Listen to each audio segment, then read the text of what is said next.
Good evening. My name is Adam. If you don't know me, it's really great to have you with us tonight and to be able to open up God's Word. Tonight we'll be continuing the sermon series that we kicked off last week in the Old Testament book of Jonah called The Depths of Grace.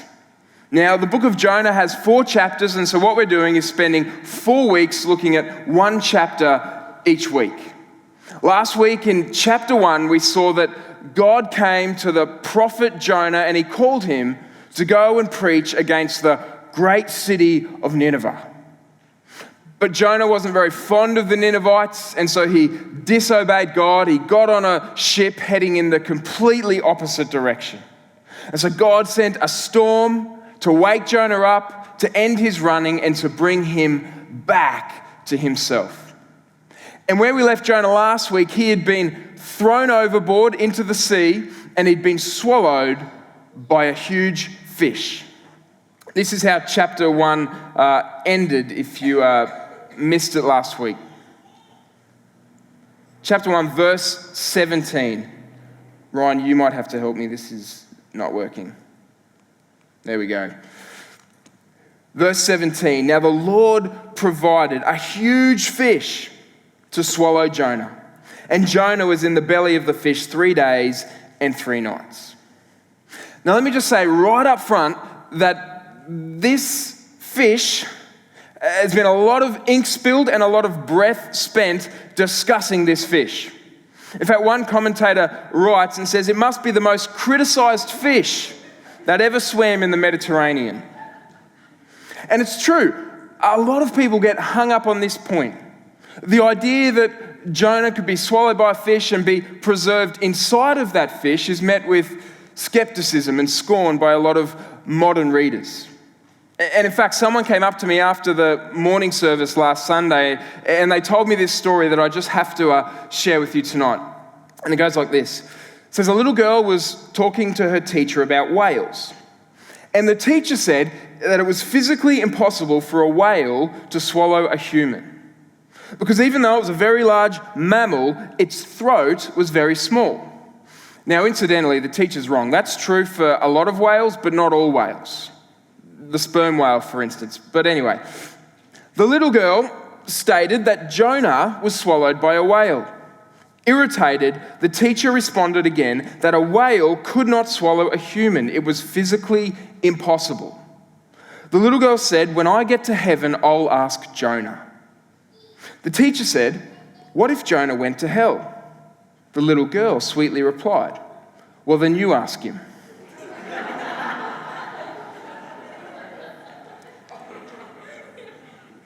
That's a bit harsh, and I don't think you'll go to hell for wrestling with the historicity of this story.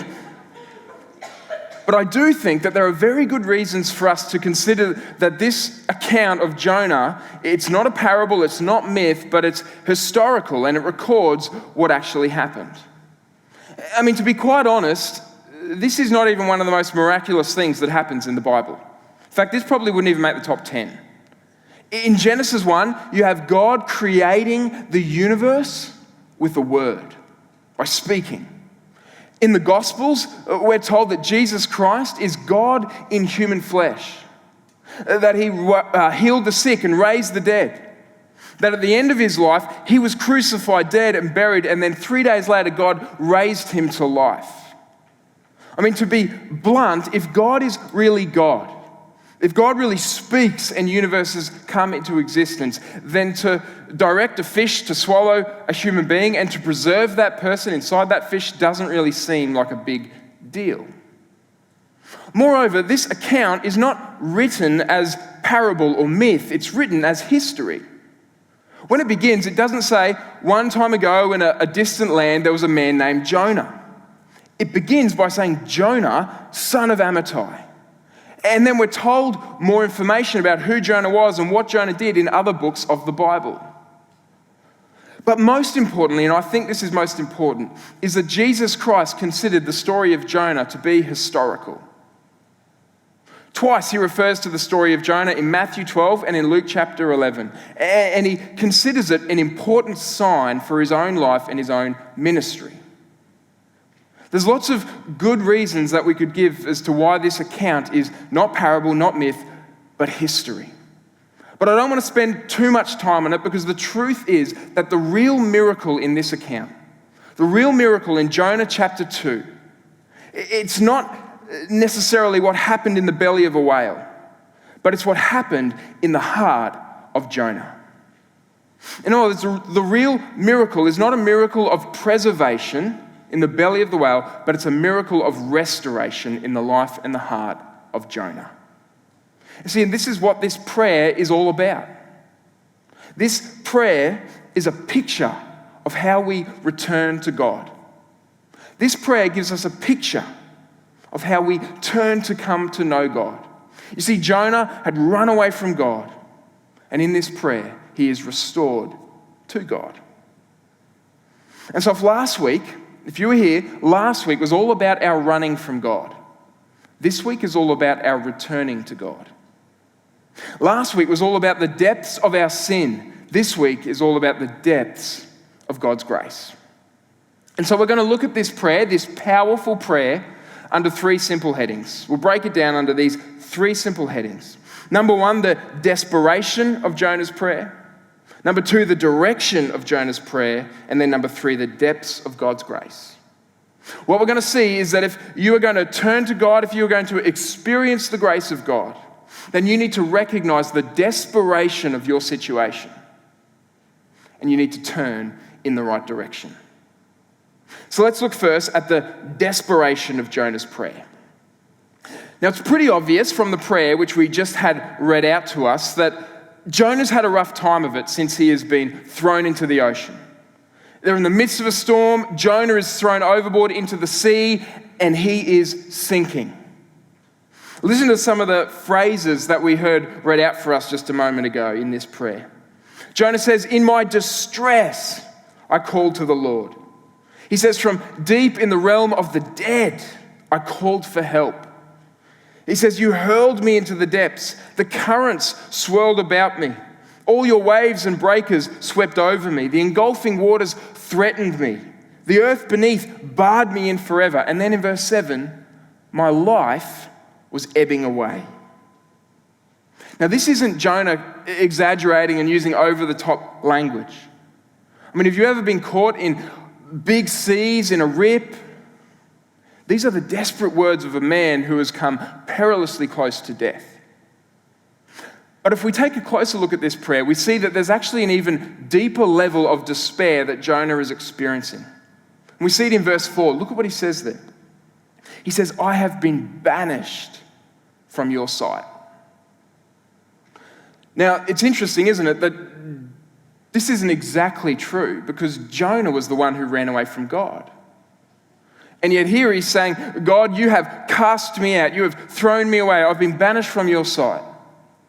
You see, sometimes when we find ourselves in a spiritually dry place in life, we feel distant from God, our impulse is to blame God and say, "God, where are you? What are you doing?" But oftentimes it's because we have been running from God. It's not that we've been banished from his sight, it's that we've been drawing away from him. In any case, Jonah here feels forgotten by God. He not only feels like he's sinking closer and closer to death, he feels like he's sinking further and further away from God. He feels like there's no way back for him. He's in a situation of utter despair and utter hopelessness. He feels close to death and forgotten by God. And some of us have been there before. Some of us are there right now. There are times in life when we sink so low that we too feel close to death and forgotten by God. And it can be caused by all different kinds of things. Maybe it's a broken marriage or a broken heart. Maybe it's financial ruin or the loss of a job. Maybe it's a terminal diagnosis or the death of a loved one. Maybe it's an addiction that we just cannot overcome. Or maybe it's just the ongoing weight of our sin. I mean, there are all kinds of situations and circumstances in life that bring us to this point of desperation. And when we get to this point of desperation, we often respond in different ways.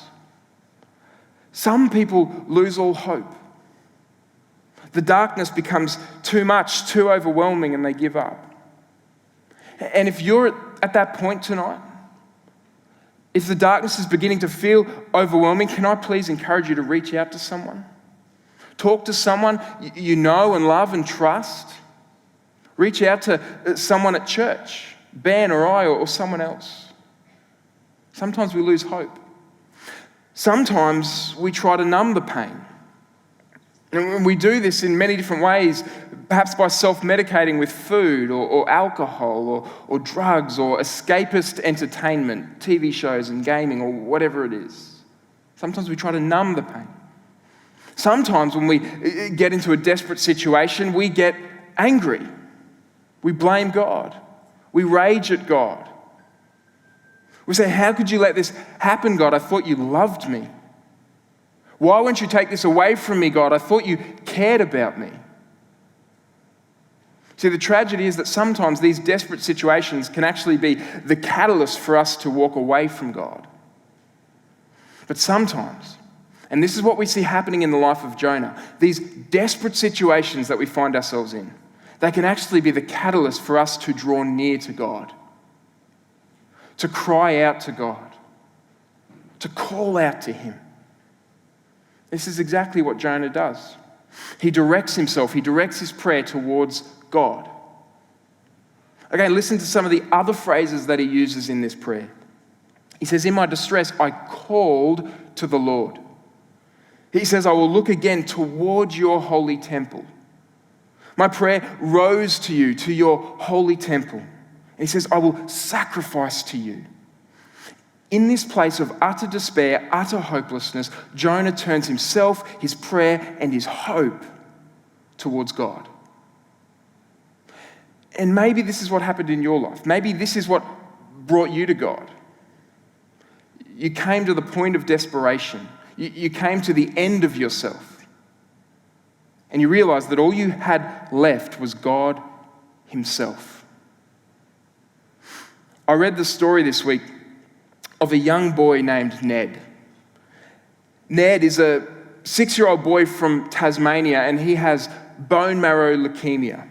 And if the doctors are right, then he doesn't have long to live. And Ned, along with his parents and his siblings, are in Seattle at the moment seeking treatment. And in a blog post, his mum writes this. She says, short of a miracle, there is nothing more we can do for our darling Ned. And my heart aches and groans and pleads for another lifeline. Just a little bit more hope. We don't have unrealistic expectations of a medical miracle and acknowledge that there's every chance the treatment will do nothing and Ned's disease will progress so quickly in the next few weeks that he won't make it home. Though there is so much unknown right now, this we do know. God is sovereign over Ned's cancer. Listen to this. The battle is His, and we are helpless in this.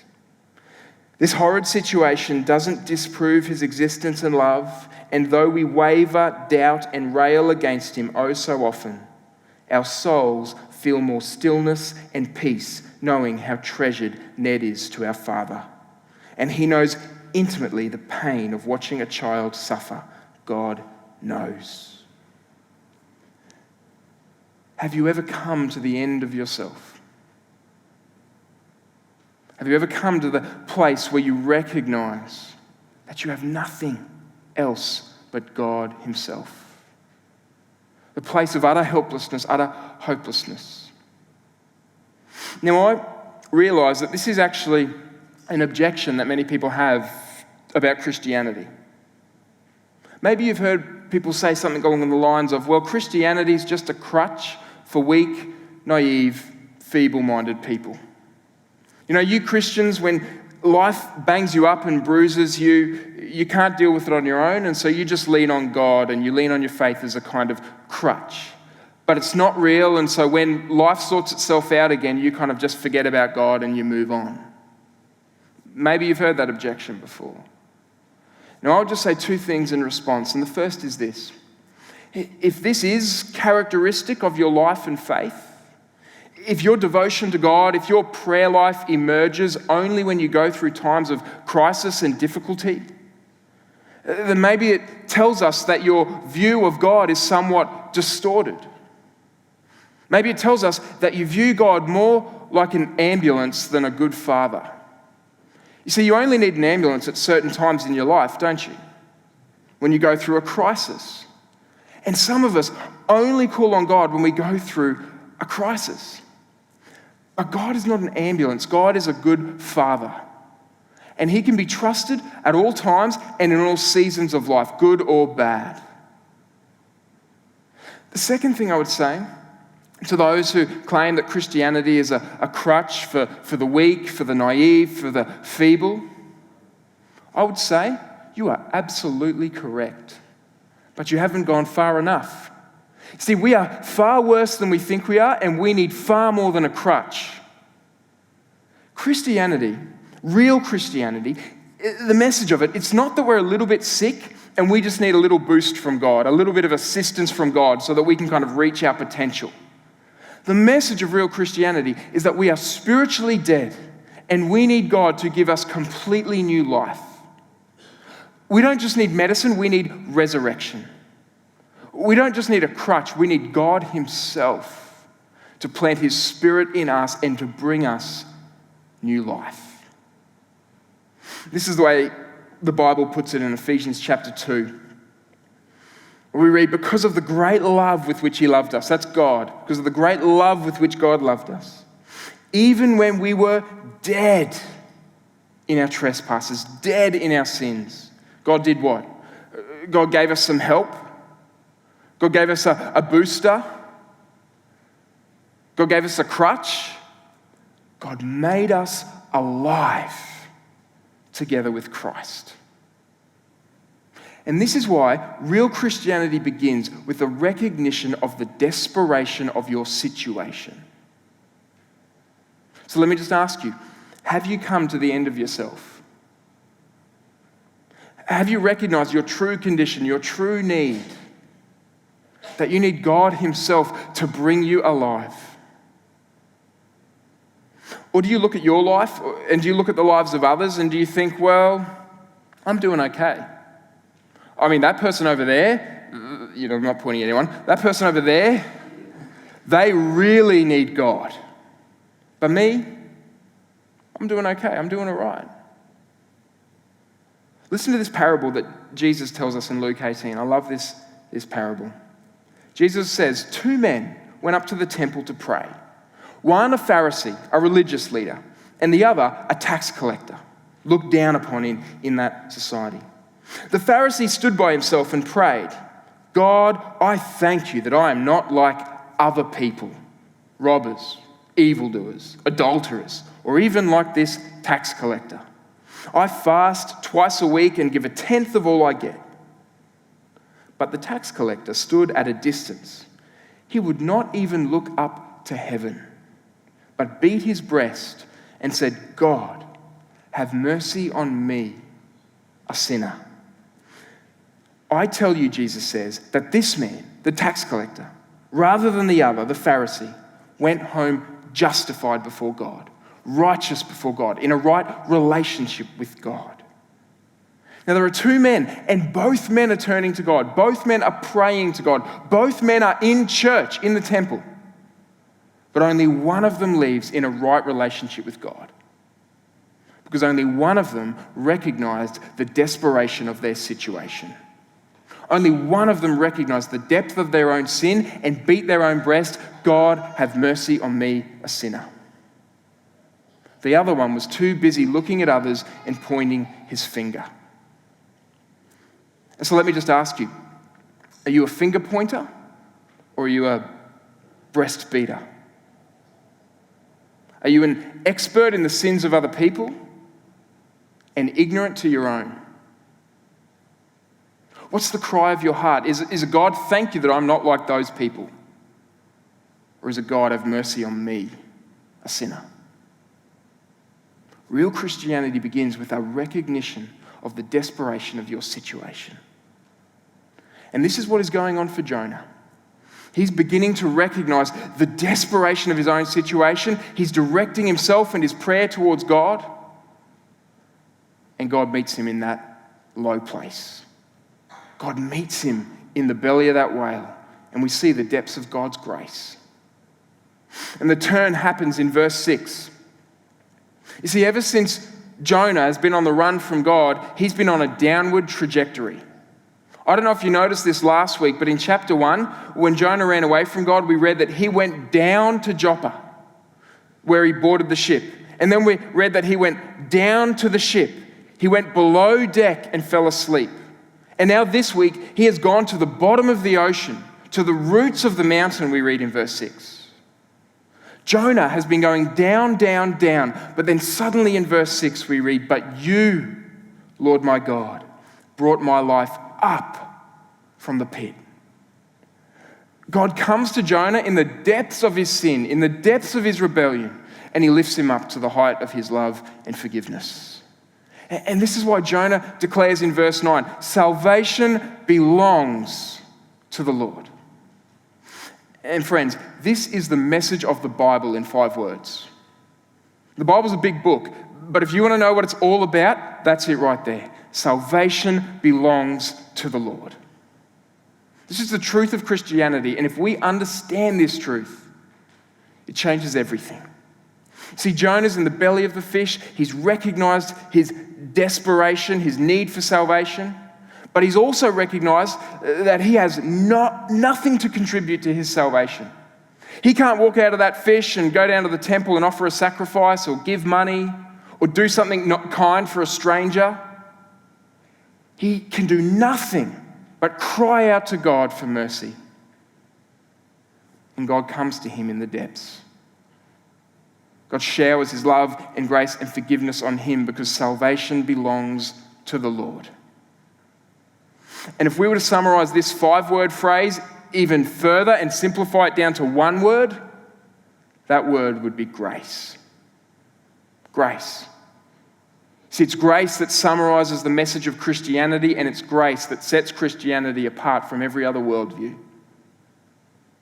But I think grace is one of those words that we can get familiar with, or perhaps we can use so often that we forget or fail to really understand what it truly means. I wonder, how would you define grace? When you hear that word, what goes through your mind? To put it simply, grace is, listen carefully, grace is an unearned gift from an unobligated giver. Grace is an unearned gift. You did not deserve it, from an unobligated giver, given to you by someone who did not have to give it to you. Let me give you a few scenarios to help us really unpack what this means for us. Scenario number 1.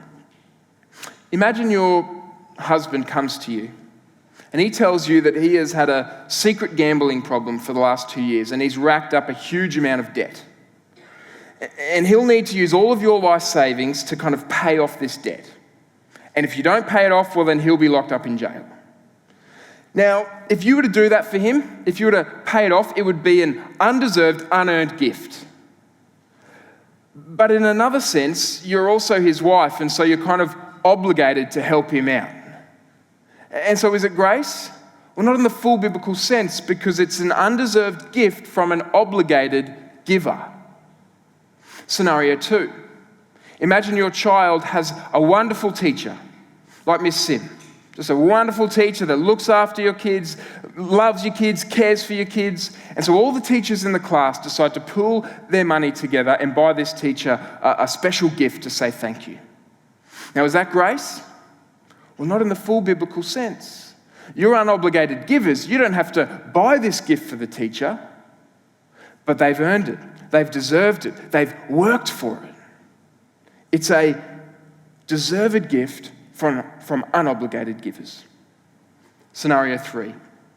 Imagine you have a really bad neighbor. Really, really bad, and maybe some of you don't have to imagine too hard. But they hold parties all night long, and they don't care about anyone else. They blast their music, and it's terrible. I don't know, Justin Bieber or whatever it is. It's awful music.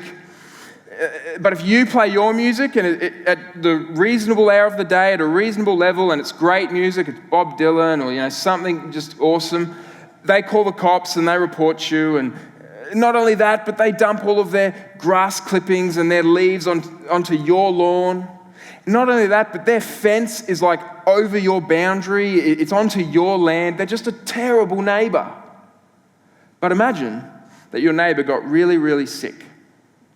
And so you decided to go around to their house day after day. You clean for them, you cook for them, you mow the lawn for them and dump the clippings on their grass. No, you dump it on your grass. You even do that for them. You pay their medical bills, you drive them to hospital. Now, they don't deserve that. And you're not obligated to help them in any way, legally, morally, whatever.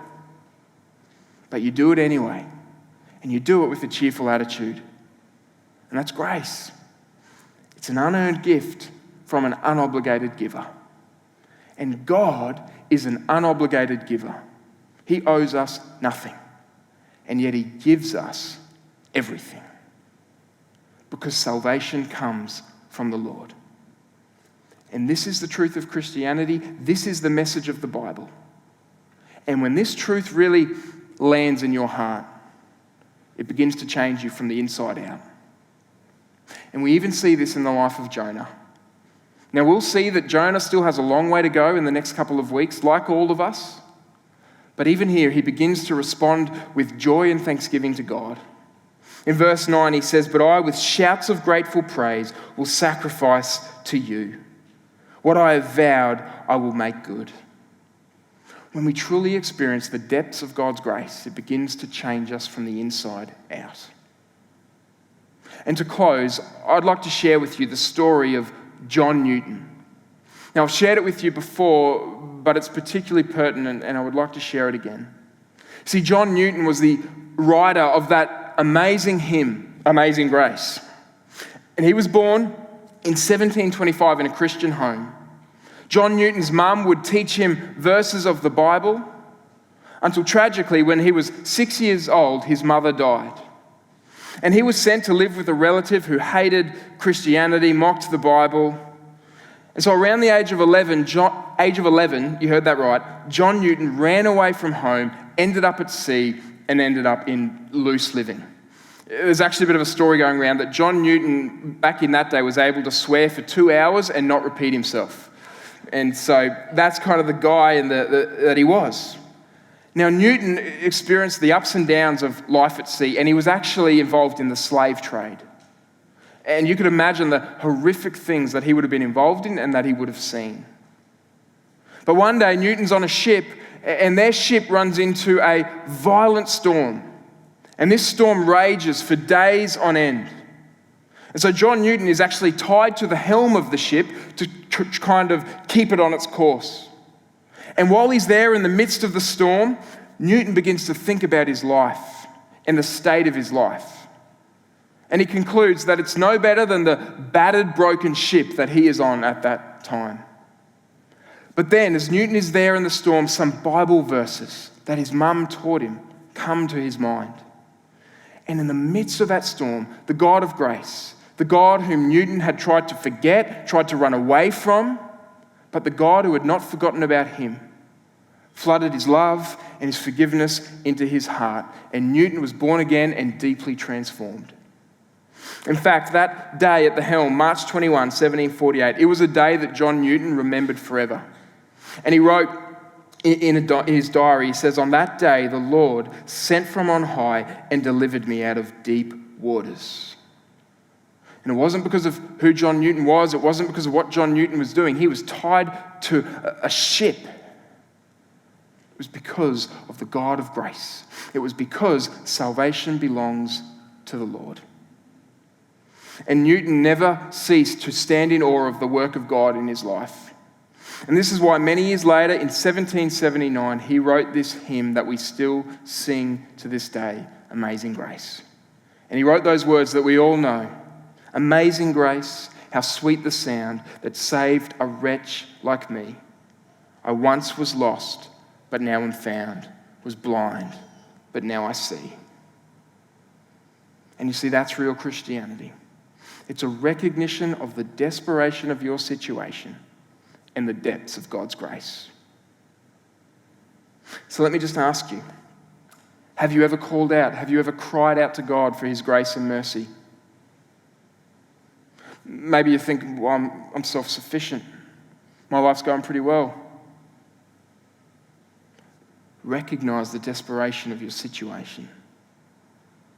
Maybe you find yourself in the belly of the whale right now. Maybe you find yourself in a desperate situation.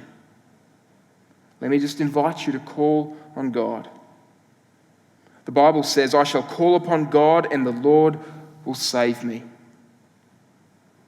Now you might ask me and say, Adam, how can you be so sure? How can you know that God will answer me when I call on him?